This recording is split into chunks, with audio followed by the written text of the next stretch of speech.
Daugiaryžio duetas.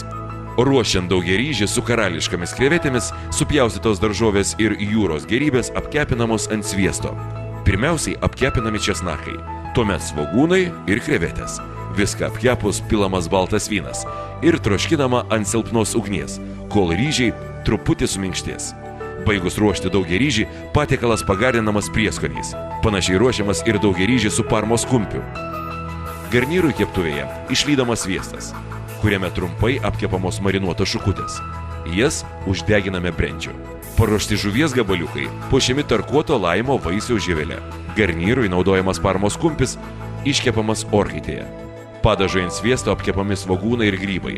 Tuomet pilamas vynas bei grietinėlė ir viskas troškinama apie 15 minučių.